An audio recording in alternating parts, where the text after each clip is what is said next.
The silicon is already in fragments, so it's not like you can get more broken.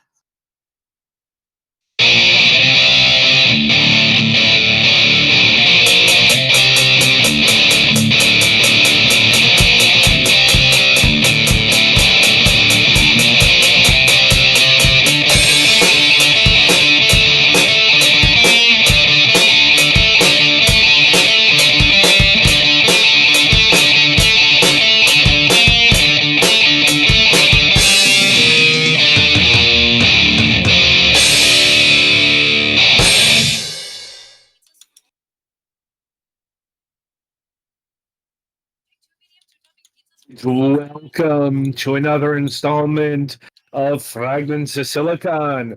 I'm your host, Adam. Joining me as always are Petty and Galix. Let us get to the weekly recap of our lives that we call the news.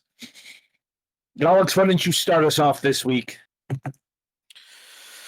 Well, my parents are off on a summer vacation, so I'm trying to take care of stuff, which nothing too hard needs to be done yet, but it's always stressful when I get worried about, oh, god damn it, Twitch. It's doing the thing where when it goes to ads, the ads ignore the volume setting I had it on. So the ads are always popping up at like fucking full volume. Anyway, It shouldn't be doing that. You might need to put in a bug report. yeah, it's not. It does this occasionally. I'm gonna refresh. Yeah, nothing super special. Aside from I'm just uh trying to figure out what I'm gonna do with the house to myself. I have some projects I might try to work on. Also, I'm taking some time off while they're away. So, I think you mentioned but something yeah, about that. Like you have some accumulated PTO. yes, I have too much ETO. Because it got an increase because of how long I've been there or something. Hmm. How long have you been But at your yeah, job? all I know is it's over 10 years. Damn. Huh. I don't have my last payslip, or my payslips still have my hire date, but I don't have one of those on hand. It Well, has been that's quite a fine. while though. So yeah, and just it's been rough because of the whole. I listen to NPR on the when I'm in the car a lot, and they've been doing their fundraiser with the added. Oh, also all the federal funding for public stuff got cut. So Mm-hmm. lovely. Mm. Um, but yeah, nothing too interesting. Video game wise, I have been playing Pokemon Scarlet to beat up the shiny Chen Paos so that they can give us a shiny Chen Pao at some point, Mm. even though it's the least pretty of them, I think. I wasn't a fan of any of the legendaries in the base game of Scarlet and Violet, Oh no, I personally. mean this not the design of the thing, the shiny color. Mm. Like the slug that is a pile of leaves, the leaves turn into autumn leaves. Mm. The deer or bull thing that is made out of dirt, it turns into like green dirt. The goldfish that is made out of fire, it turns into blue fire. But this is like a snow weasel made out of snow, and it turns brown, and it just kind of looks like dirty snow or dirt or something. It's not very Yeah. attractive looking compared to the others. Mm-hmm. But it is pretty easy to beat. I have once again been able to just use my level 100 trained up ogre pawn without Mm. like making something special. I mean, they're only 5 stars, so they're not as bad as the 7-star ones. But so I've been doing that and been playing a bit of Pokemon Friends still. Some days I I do guess it, some days I don't. how's Scarlet and Violet playing on the Switch too? The performance is incredibly better. Everything is much smoother Mm. and way more Pokemon spawn, which actually has been a slight problem with this thing because I was doing you can alongside the shiny legendary raids, there is also um outbreaks of a certain Pokemon that match the type of the legendary. In this case, it's ice, and I wanted to get shiny Arctibaxes.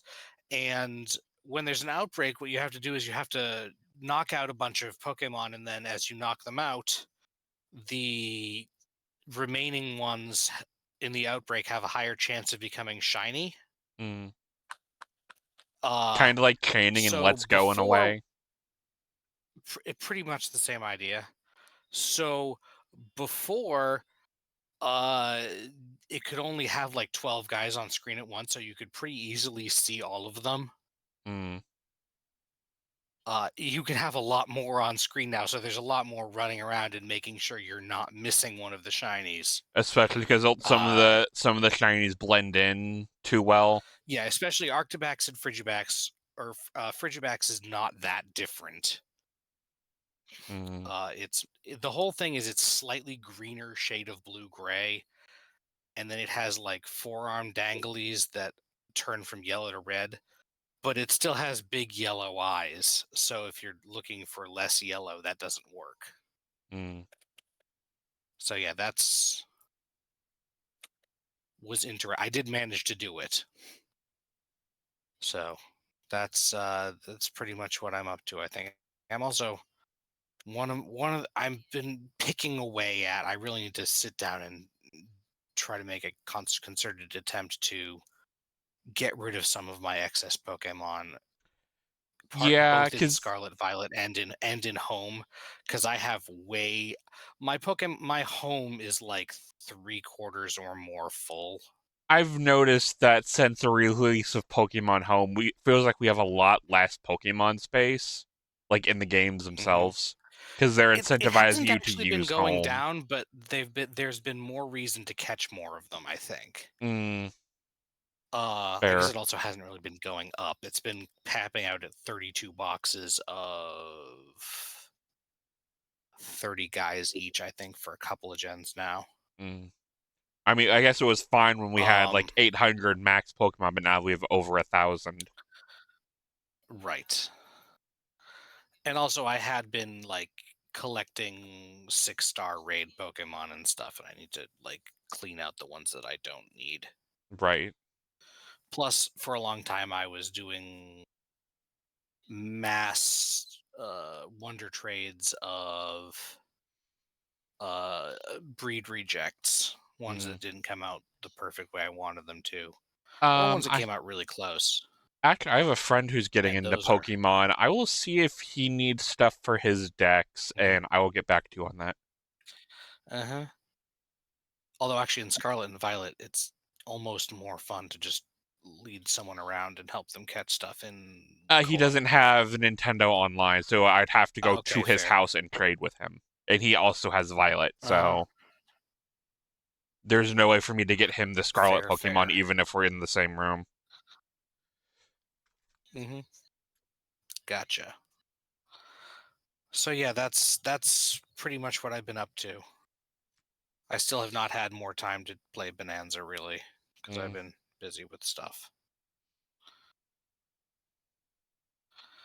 That's All all right. your turn.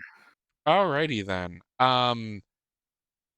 Well, tomorrow might be the big day. Big Um, day. of getting a new cat. Uh,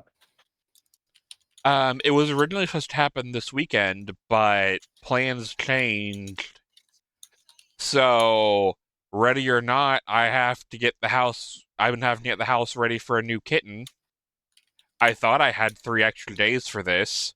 I was alerted on Tuesday that the originally was supposed to be Saturday evening, that's not going to work, but they can do it on Thursday. So I have had to expedite, cleaning things up, getting, choking hazards barricaded off. I ordered some collars for the little one, or little ones. There are two that are kind of a bonded pair that she has, that if they like me, I may just end up getting them both. So You'll find out tomorrow evening if there ends up being new kitten pictures in the pet section of the Discord. But yeah, as far as like life things, I've still not heard back from the other pool company, the one who were looking to have repair our pool. So we're thinking about going by there on Saturday and being like, hey, what's going on? Because it's been 2 weeks since they sent somebody to look at it, and we've not heard anything. I don't know if they're, not wanting to work with us because we mentioned we were going to look into suing the original company that put it in if the pool is in so far out of spec it needs urgent repairs now. I don't know if that scared them for whatever reason, but I mean, worst case scenario, if I have to, I know a few guys. Grab a pack of something, grab a new liner and some sand. They can bring the tools, and we can deal with it ourselves if we must. But obviously, if we can have professional deal with it, that would be the ideal way to go about it. As far as gaming news goes, not really a whole lot to report. I've been kind of bouncing around between Beyblade X Zone and Digimon Cyber Sleuth. I do need to catch more up on some grinding on Dusk so we can get back into streaming that. So many games. Because I do know we want to get that done by October because, yep, Time Stranger will be out. So definitely want to get that. Get Dusk done and dusted. Haha. And so that way we will have room on the agenda for figuring out when we want to do Time Stranger. I have played the new dungeon and stuff for Final Fantasy XIV.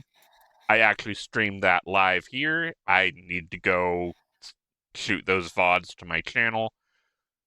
But yeah, the new content's fun. They're actually making things harder. So that's hopefully good. Unless the player base bitches it now it's too hard, which that'll be a laugh riot because for a while people have been saying Final Fantasy XIV is just super easy when it's I wouldn't say it's super easy, but it's definitely not the hardest MMO in the world. But yeah, now if people now start complaining that it's too hard, I'm gonna find that hilarious. And yeah, I think that's mostly it from me. It's actually been a relatively quiet week, other than, cleaning, getting ready for kittens. So I guess it's your go, Adam. Let me see. As mentioned last week, I'm free from having to watch kids and also having to watch goddamn Phineas and Ferb. Like, I'd play the believe me, music, but you Disney don't. would nuke us from orbit. Yeah, I know that show has its fans, but dear God, is it so rigid? Every Yeah. episode is the same. Like, even among kids shows, it's repetitive. Like, I so, mean, to be fair, I'd rather but them that's be watching that than, like, Skibbity Toilet. I get you. I'm just saying, from my perspective. Mm-hmm. Like, anyway, like I said, that's been done and dusted since once again, they're getting prepared for school and such. Aside from that, birthday plans had to change. Instead of going to a teppanyaki restaurant, went with my brother and the kids to see Fantastic Four, First Steps, at the movie theater. I don't think I've been to a movie theater in like 5-6 years. Mm-hmm. Well, Like- admittedly, 5 years ago, it wasn't exactly the best time to go to a movie theater. Right, I'm just saying it's been a while. Right. But it's like plans had to change because my mother has been sick again. Or rather, I think finally nailed down the cause. And apparently, she hasn't been taking her thyroid medication. Hasn't taken it for 5-6 months, which is yeah. Yeah, it's like okay when she told. That was the reaction I had when I got told that. So apparently, her doctor's going to start her on a new regimen. You know. Yeah, I can understand that. Yeah. She originally got off, maybe not the thyroid medication, but one of her meds was causing her heart to palpitate. Yeah, that thyroid So- does that, unfortunately. The point is, stopped taking the medication, but they forgot to adjust and all that. So, yeah, that explains a lot. Because I've been worried that she was getting a chronic condition or something. Jeez. Mm-hmm. So, yeah, it's not like not 100%. I don't think, but that'd be the likely culprit. I think. Mm-hmm. So, aside from that, in terms of video games, I've been playing a lot of Prototype 2. Mainly because Prototype 1 wouldn't run on my computer. Prototype 1 just has problems with modern versions of Windows. Well, or rather, it would run until the game was going to go into the opening cutscene, and then would just crash. It's missing an So, instruction set. simple That's work. what that means. Yeah. Well, it's like I couldn't be too bothered to fix it. Right. So, anyway, I'm playing I don't know if it's the superior sequel, but the sequel nonetheless. It's Plays a definitely lot not like, a downgrade sequel, I'll give it that. Anyway, I think that will do it for news this week. So, merrily, we shall roll along to the interview portion of the broadcast. And this week, we are welcoming Damon Poole of Exit Condition. Hello. Hello, how are you doing tonight? Well, I'm doing great, and sorry to hear about your mom. Hope it goes well. Or yeah, was it mom or grandmother? I wasn't sure there. Mother. Okay. Hope things go better. You're not the only one. But putting all that aside, right, so how we like to get started here is we like to get to know the people behind the game, the studio, and all of that business. And we do this by starting with this particular question. What got you interested in video games, both on a personal and a professional level? What got me interested in video games on a personal level? Well, it was a really long time ago. I don't know, man. The first game I played, I was at a roller rink, and they had Tank, which was basically like a little white blob, and your friend has a little white blob, and you shoot each other. So I think that was it. That does indeed sound like a while ago. Yeah. Yeah. Yeah, that was a really long time ago. But as far as a professional level, I wrote video games in high school, but they were really copies of other things, and I wanted to get into video games, but I didn't really have an original idea, I guess. So I did other things until COVID hit, And you know, like I think in COVID, I don't know, it wasn't really COVID, it was the lockdown, right? So you're like forced. It's like, you know, forced to sit on your couch and watch, you know, everything in the Netflix catalog, and then eventually you get into, you know, K dramas, or at least I did, and then you've watched everything, even garbage, and then you start cooking sourdough. I guess a lot of people did that, but and I played every video game that I hadn't played yet, and I ran out of things to do, so I tried virtual reality, and that was really cool. Spent a bunch of bucks on a HTC Vive, and I played Alex, which, if you like Half-Life, it's the most recent Half-Life. It was freaking awesome, and then there was nothing else to do in VR as far as I was concerned. So there I was sitting on the couch. Oh, sorry. Did you have a question? No. Go. Continue. Okay. So I was sitting there on the couch and I was like, now what?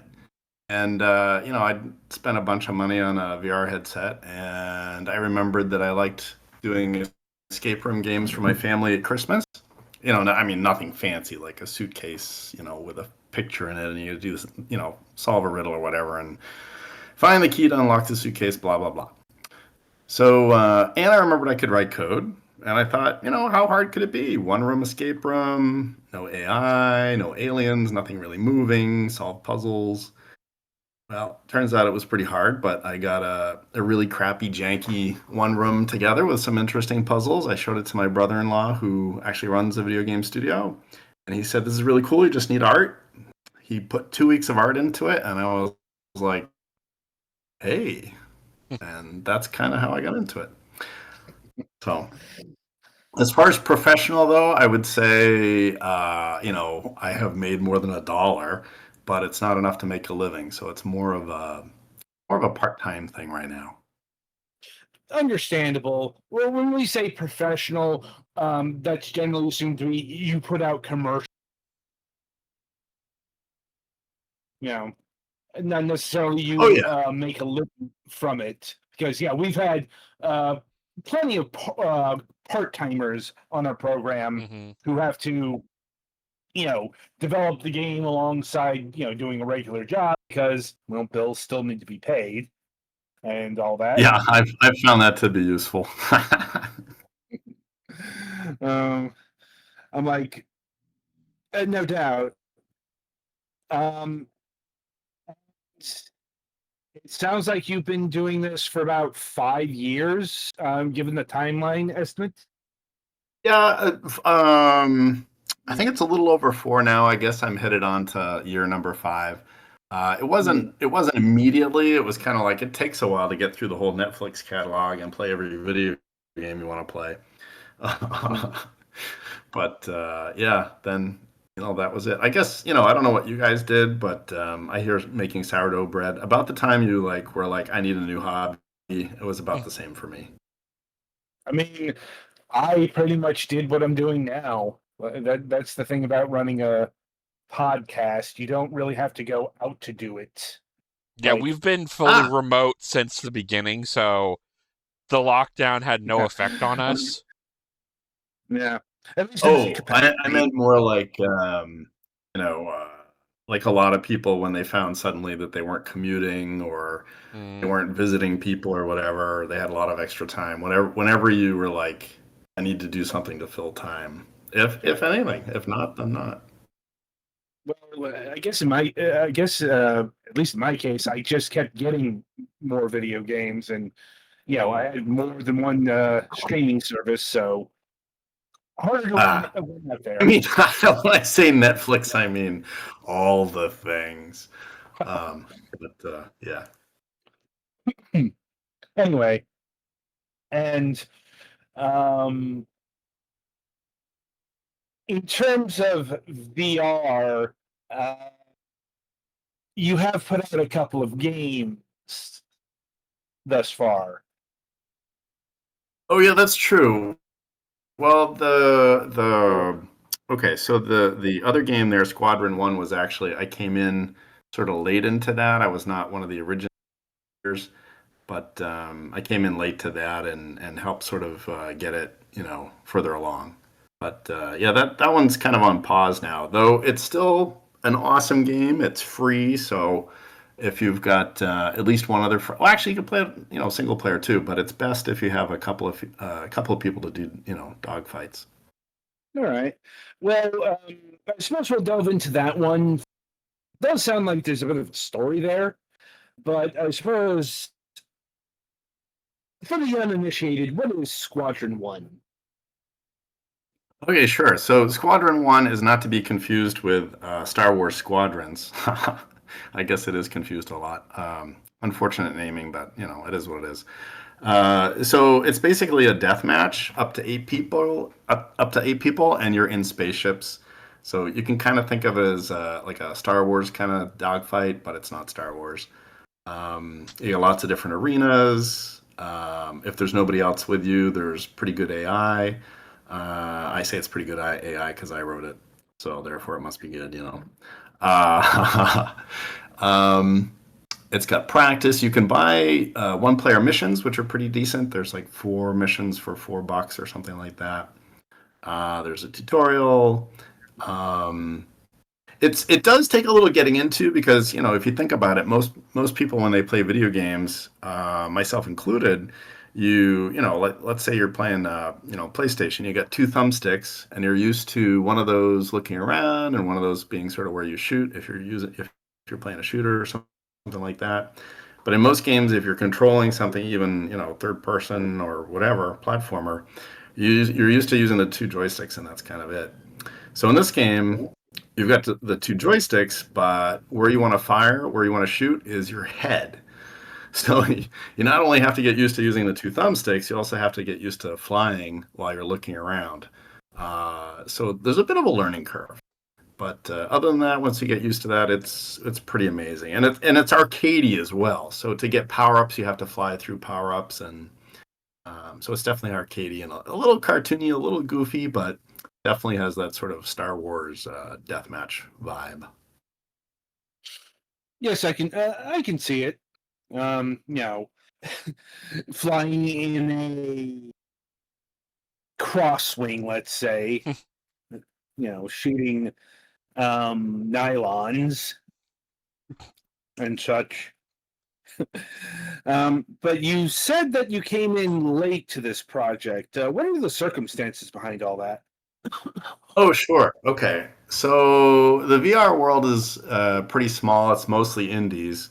There aren't a lot of big studios that have gotten into it. In fact, some of the best and biggest AAA games come from Meta itself. There's not really a lot of big names in there. It really is mostly indies or small studios.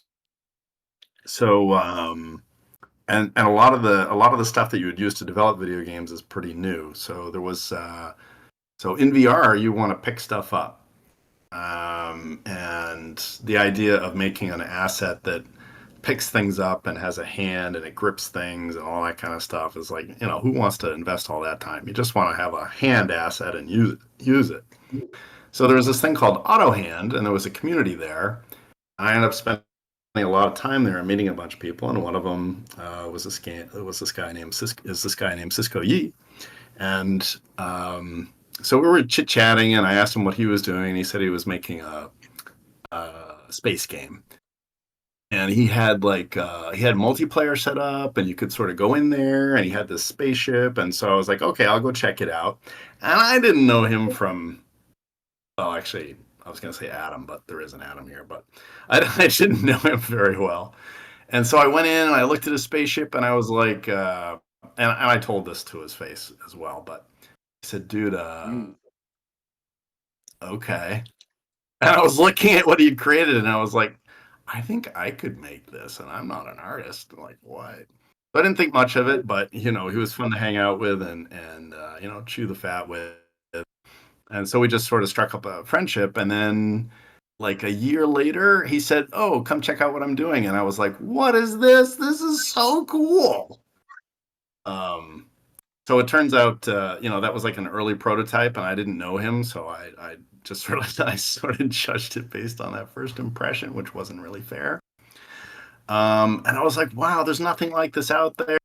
And I needed, I didn't have an artist at the time, and I needed some art. And so I said, look, you're clearly a good artist, and I'm a coder, and I can't draw. So how about I'll give you some code, and you give me some art. Ah, yes, the So legendary he coder agreed. art. Yeah. So he agreed. And then 4 months later, I realized I hadn't gotten any art, and I had done a whole bunch of coding, and I was just totally obsessed with, Squadron 1, and it sort of dropped my own project. Uh, Oops. yeah, which was cool. I mean, he gave me a percentage of, he said, okay, we did a handshake deal, and, we became partners and everything. But so I helped sort of bring it together. I wrote the AI for the game. And actually, a lot of people think that they're playing real people when they're not, so that's kind of cool. And then from there, we reached a point where we realized VR is a little bit nichey, even with like 20 million units out there. And multiplayer, oof, right? You gotta have people online on a regular basis. Otherwise, they show up and they're like, "There's nobody here," and then it just dies, right? So getting enough people online from a little indie was really hard. We tried lots and lots of stuff, and eventually we're like, yeah, we got other things to do, sadly. So that's kind of the story. How long ago was that?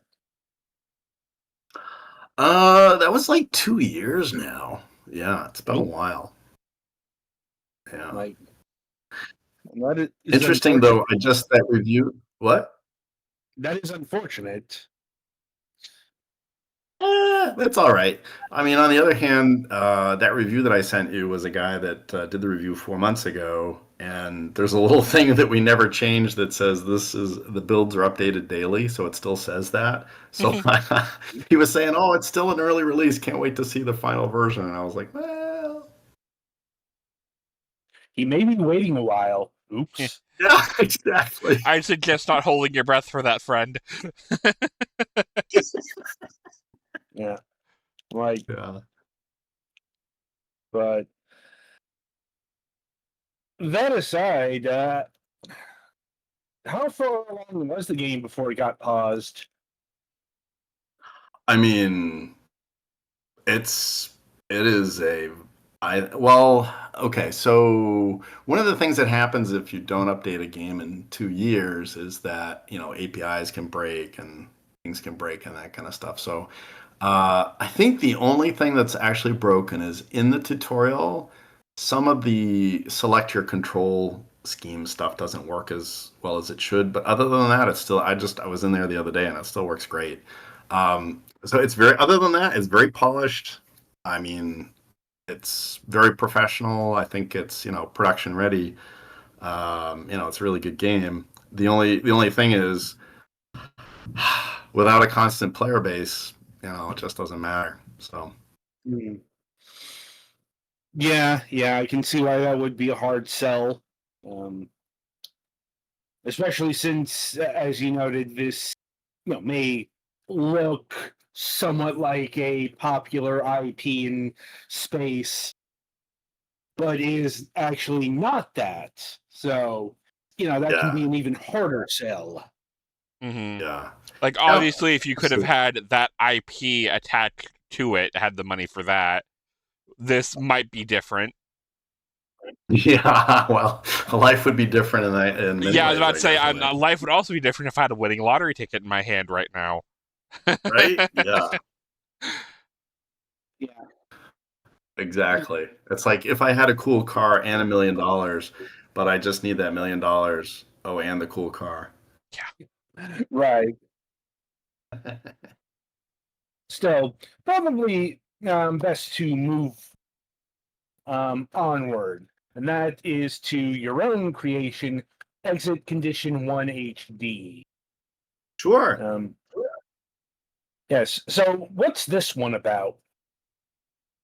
Well, this goes back to that story I was telling you about sitting on the couch and thinking, oh, I can, I'd like to make escape rooms, and how hard could it be?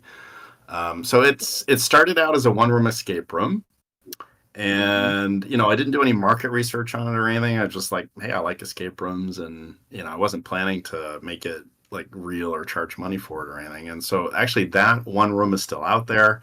It's the demo. I don't really maintain it at all. Because you can play the game for 2 hours and refund if you don't like it. So that's kind of built-in demo. But yeah, so it was one room.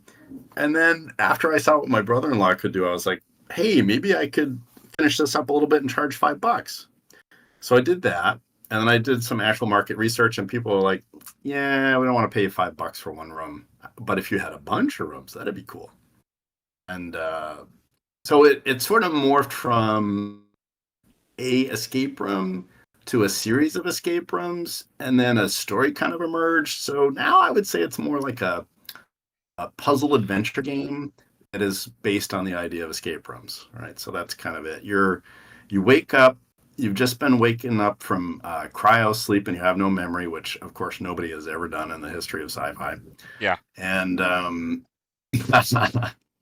and you gotta figure out how to get out of that, and then you go to like a manufacturing area, and you've got to figure out how to craft stuff, and you get to make a lot of cool gadgets along the way to solve problems. Like actually the gadget that I'm the most proud of is crafting is cool, right?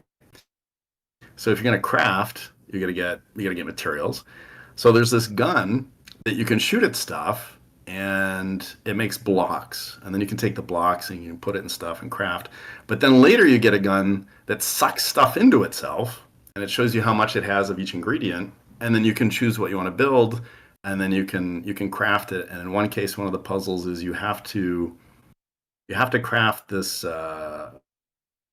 power orb that you put in a receptacle, but it's far away. So you have to realize, spoiler alert, you have to realize that you point where you want to craft, which is far away. You craft it, and it crafts it in place. Boom! You've got the orb where you need it. It powers something up. You open the door, and on you go. It can also craft friendly bots to battle, do battle for you so you can get through an area that you wouldn't otherwise be able to get through.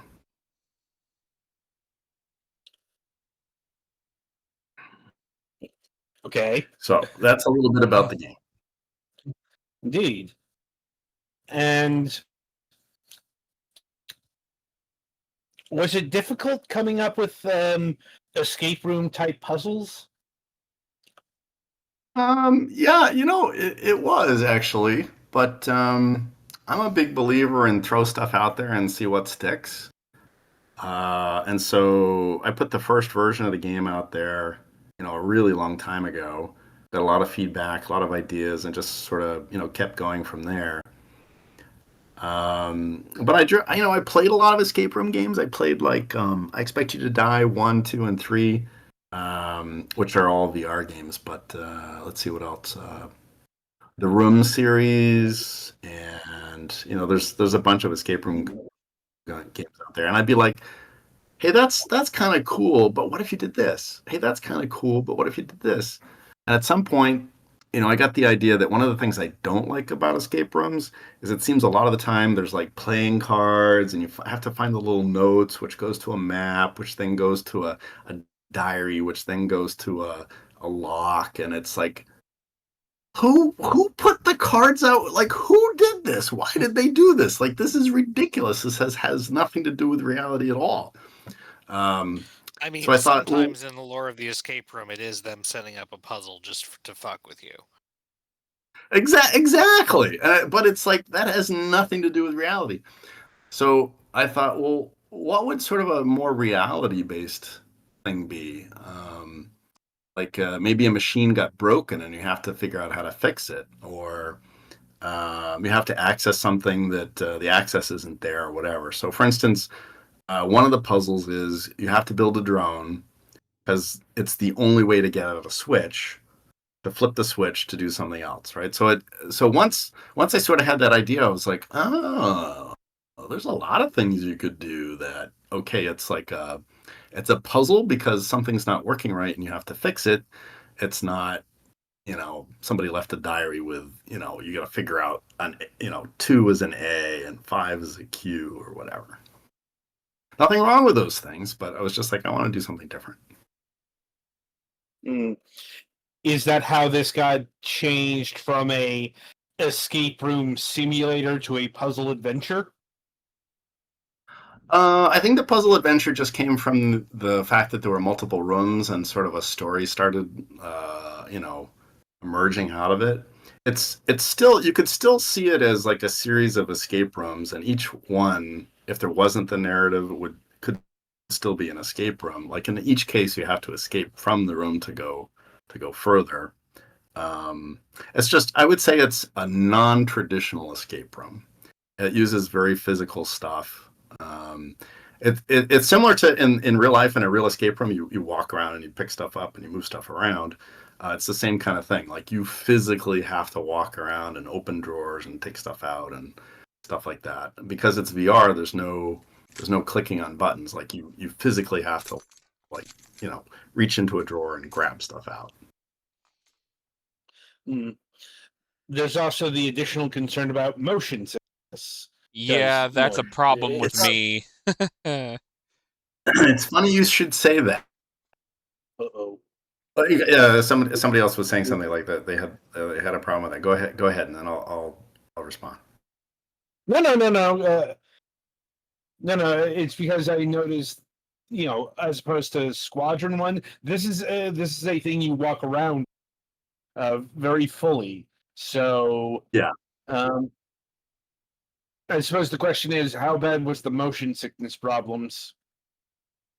So in Squadron 1, you basically, if you don't have what's called VR legs, get the barf bucket handy. Yeah, I have the barf. I mean, that is like high spec. Well, there are a bunch of well-known things that combat motion sickness in VR, and one of them is that you're moving in something. So if you're in a spaceship and your brain is like, I think I'm in a spaceship and I'm not moving, it's a spaceship, then it's less of a problem. But I mean, you're moving pretty fast, so it definitely does cause a problem. Yeah. And there's a couple of ways that you can do motion in VR. One is just regular controllers. So you use the controllers, you move as fast as you want, you turn your head as fast as you want. And in those games, which are a lot of games these days, they used to have old tricks like as you turn left, it would sort of reduce how much of the screen you see, and then when you're done turning, it would put it back, and that's called vignetting. There's not as much of that these days, but anyway, that's still a problem. So I solved it in a sort of a unique way, I think. Also playing Alex, one of the things that you want to do in a shooter is you want to get behind cover. I mean, otherwise you're going to die, right? So I was playing it with a big guardian, so you have a big space you can walk around. And I like that because I thought, okay, so I see a wall, I can physically walk over to the wall, crouch down. That's really great, except for the fact that I had like a 2 meter by 3 meter space, and Alex is a much bigger space. So I had to keep adjusting the guardian in the game to sort of match what was my real life space to match, so that I wasn't like bumping into the wall and getting shot. And it was so annoying. So I was like, well, what could you do? Well, what you can do is you can design everything in the game to force you to stay in a 2x3 space, right? So so one thing in the game is one room has 2 areas that are joined by a lift.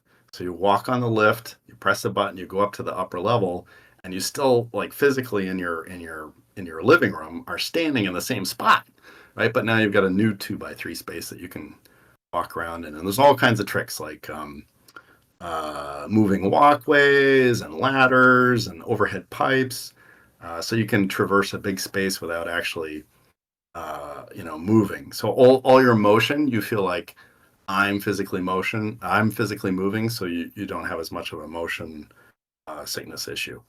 Come to find out, most people don't have 2 meters by 3 meters, though. Most people have Yeah, 2 meters because by 2 that's meters. kind of the same problem the Kinect ran into.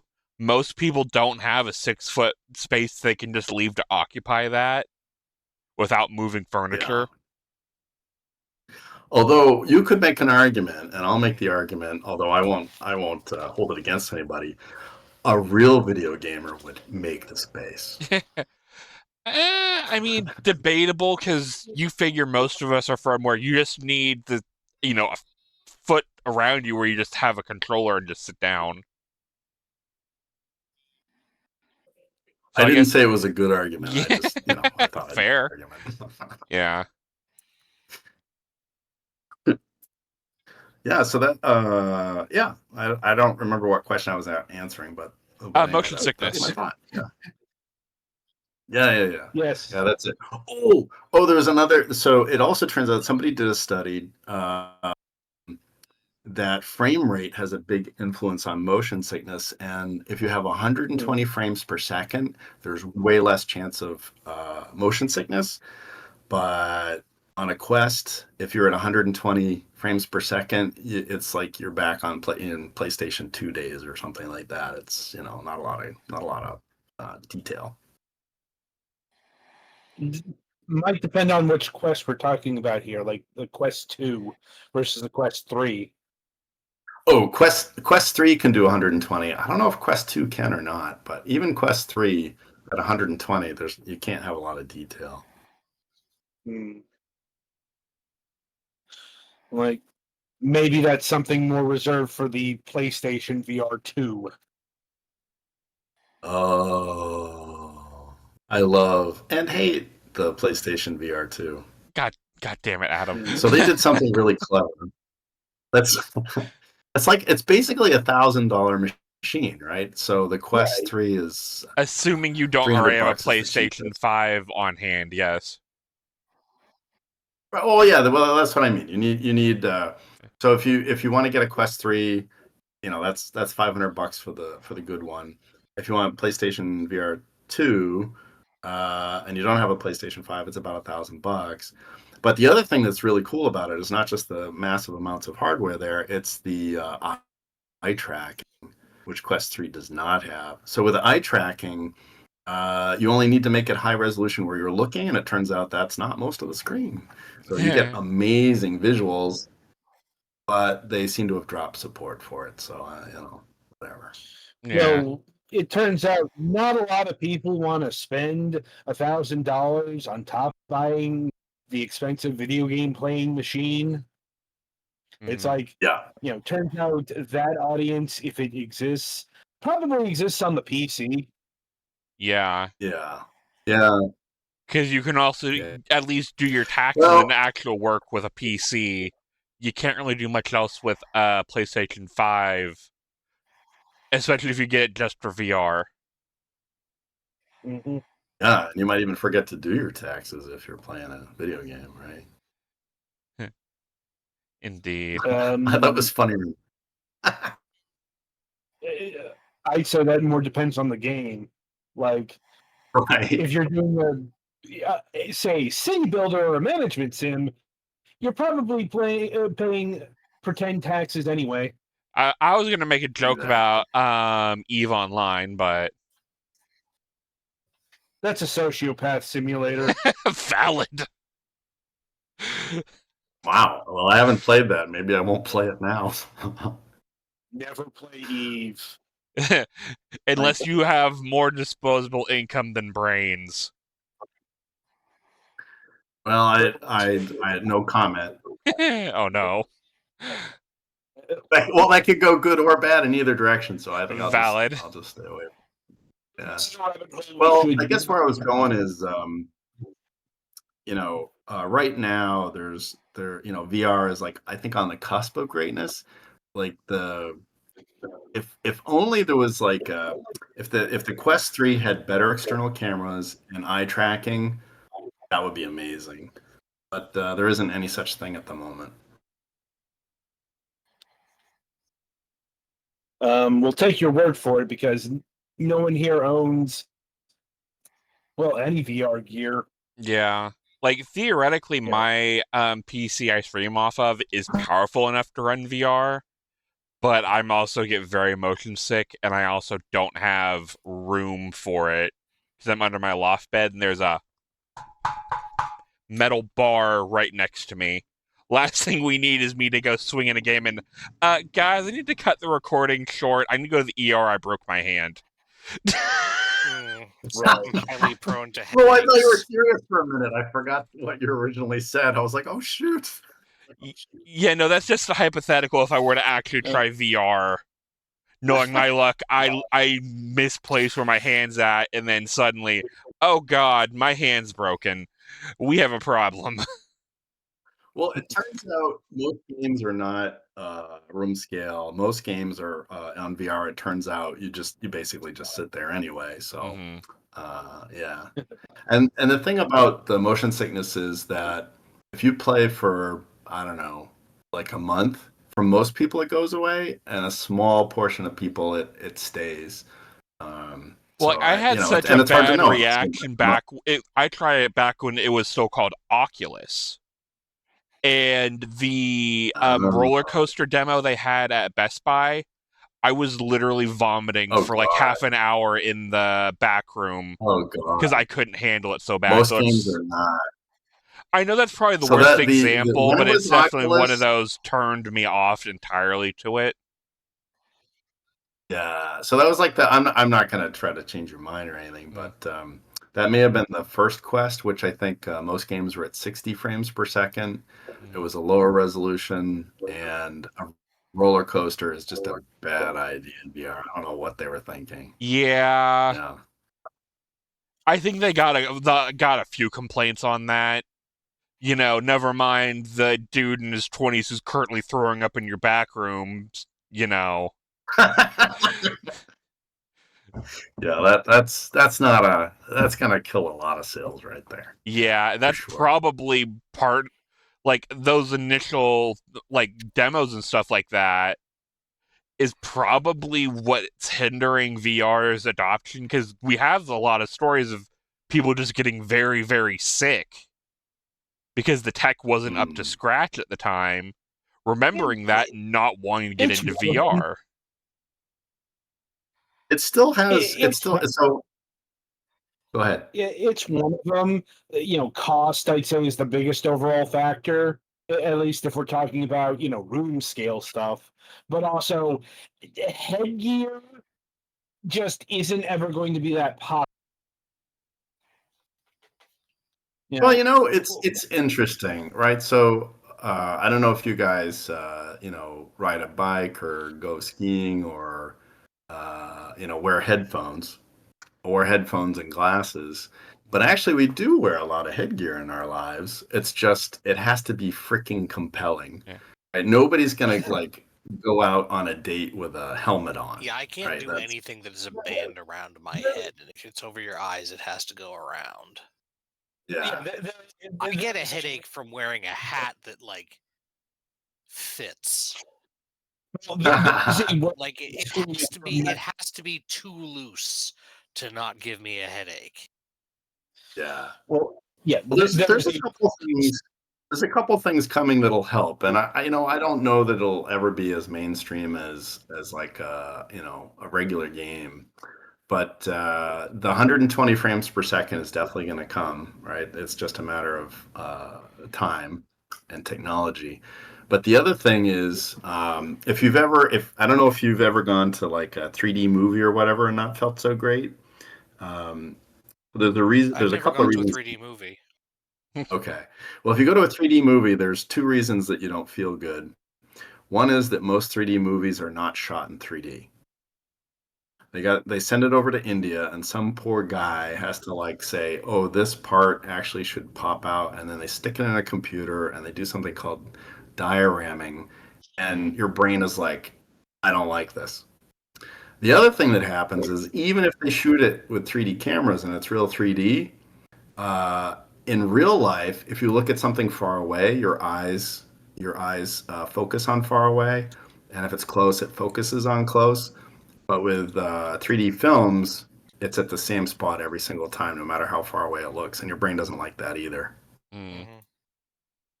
So they're working on this thing called oh my god, I can't remember the name of it, but it's what I just said in a fancy name for VR, where it would get rid of that issue. So when those two things happen, it'll increase. But if you don't want like something on your head, there's not a lot to do about that one. Well, there's also kind of the problem. VR can get past a headset can get past the problem with 3D movies somewhat, because it can actually project different images to your two eyes. The movies have to rely on a filter thingy. I will say there's also the problem with glasses. People like me who have a fairly strong prescription that you can't just go pick up like off the shelf lenses for is going to be hard to use VR unless you happen to have glasses that fit in the headset with you, and that's just going to make it so bulky it's unwieldy. There's a bunch of issues. On the other side, I had an experience recently which was just unbelievable. I don't know if you've ever played Batman or any of the Arkhams, or it was a Lord of the Rings, and I think okay. So Arkham and Lord of the Rings something or other and some other games have the dealing with massive numbers of enemies as a single fighter thing, which is freaking awesome. But doing that in VR, where you basically like you can lift your cape and like then glide down someplace, or you go to punch somebody. It's just so incredibly physical. I was like, this is embarrassing, but I was sitting there playing the game, and in this one you have to sit there. I was sitting there, and I was like, yeah, like, and I was like, oh my god, what is wrong with me? But I was like, I was thinking in my mind, like, dude, you were going down, and I was just like grunting and yelling, and I was like, holy shit, I totally feel like Batman. This is freaking incredible. So the feeling you can get in VR is just, it's amazing. It's hard to describe, but it doesn't always happen. And you do have to put up with some things, but it can be pretty amazing.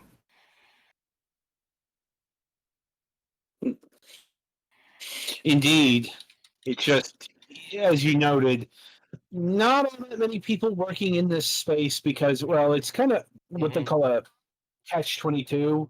There's not a lot of money because there's not a lot of people. There's not a lot of people, not a lot of money, and all that. And if it wasn't I for find the technology impressive, it's just there's stacks of reasons why it doesn't appeal to me. Starting with, I don't even like first-person games. Period. Basically. Well, it's not. I feel like I've become the defender of VR now, but whatever. No, But it's fine. You just But there's, admittedly we're kind of a tough audience. I'm just saying it's not for me personally. Yeah. Well, you brought up, the interesting thing is, I guess another way to look at this is just to explore. So there's this game called Demio in VR, which there's a bunch of games that they're not really VR. It's like regular games, and you happen to be in VR. So it's like Dungeons and Dragons, and you've got a table, and you've got the people you can see around the table, but it's not really VR. It's more like you're at a table and you're moving pieces around, right? So, and then they have other games where basically, yes, you happen to be in VR, but it's like a tower defense or something, and you're saying, okay, put a tower here, put a tower there, but it's more like a regular game that happens to be in VR as opposed to a VR game in VR. So it's not like a first-person shooter. It's not like the escape room game. It's more like your typical game as well. But I suppose that at the end of the day, I do play non-VR games too. Like most recently, I was playing RoboCop Rogue City, which is kind of an old game. But oh my god, that game is so over-the-top violent. That was so much fun. But didn't that come out like last year or something? I don't know when it came out, but I was like bored, and sadly, another issue with VR is there aren't that many games. Um, so you either have to do a lot of searching or you have to wait. So for me, I just go back to regular games from time to time, and I asked, as many people do, I asked ChatGPT to come up with a list that I might like, and that was one that came up, and I was like, RoboCop, I don't know, but it was fun.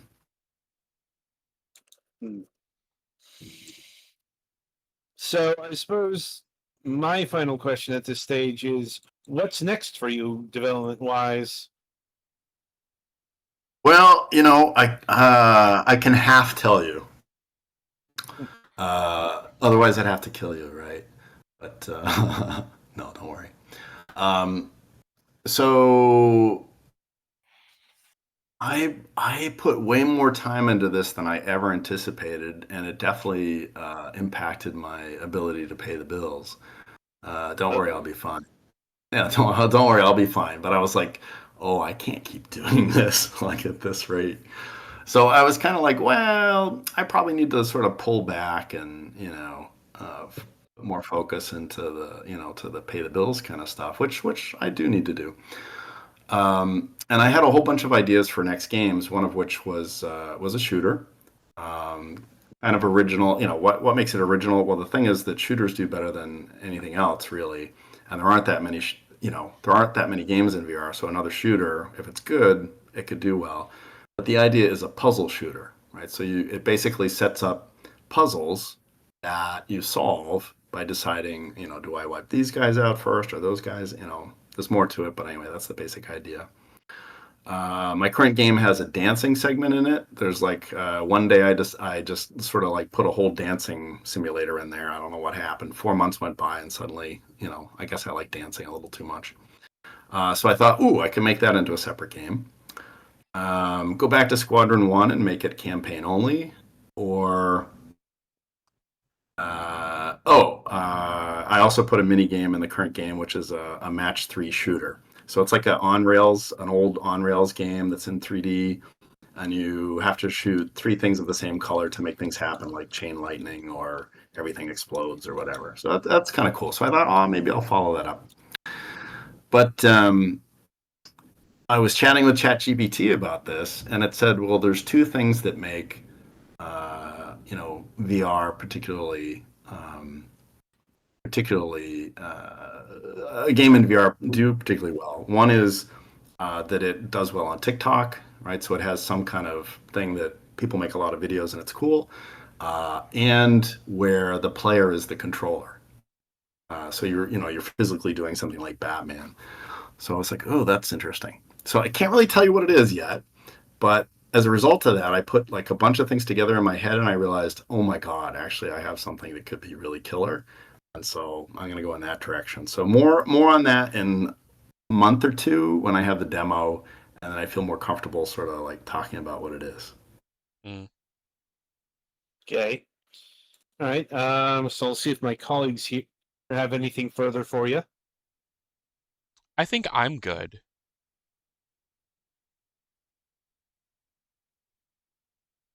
Alex? Oops, I muted myself.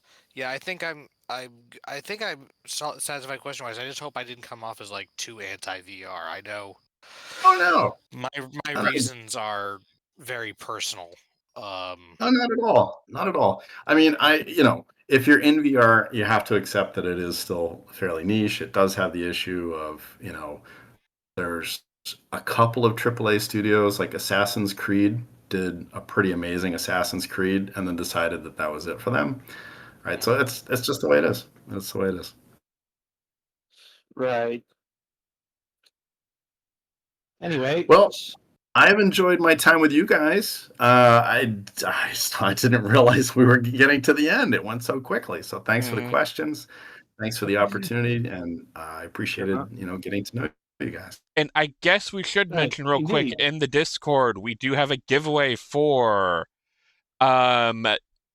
Exit Condition 1 HD on Steam. If you head over to the Discord page, in the giveaway section, just hit the Celebrate Reaction command on the post from Giveaway Bot, and you will be entered to win a Steam key. Yeah. Also, don't forget to mention that in the Discord, during the interim period, because Right. the Discord denizens I don't think they know that that's going on right now. And I guess Or for the some of them YouTube might not. people, the giveaway does end August 13th, 2025. If you come across this later in the time frame of which this video will exist. Yes. Indeed. And yeah, so I think we've come to an end of another episode with Silicon. We don't really have time to get into a topic of discussion, given that it's 20 till. Like, we're talking like 10 minutes at most, which I think Mario Paint deserves more. So, with that in mind, coming up on the week ahead. So, yeah, we do have a new episode of MSP scheduled for top-ish of the hour. Circumstances, and all that stuff. But we also do have a Friday show planned. On August 8th, we'll be welcoming Julian Marchetti of KI3 Games. Yeah, I think that's how that goes. Like, I don't think it's K3 Games or, something like that. So, anyway, they're the developers of Seed of Life, which is an old school action adventure game where you play as Hope, a wolf spirit on a quest to restore the natural order. In your journey, you will be accompanied by Letty. Use both their unique skills to explore exotic places, fight formidable foes, and discover hidden secrets. Sounds like a grand old time. I look forward to that in a couple of days.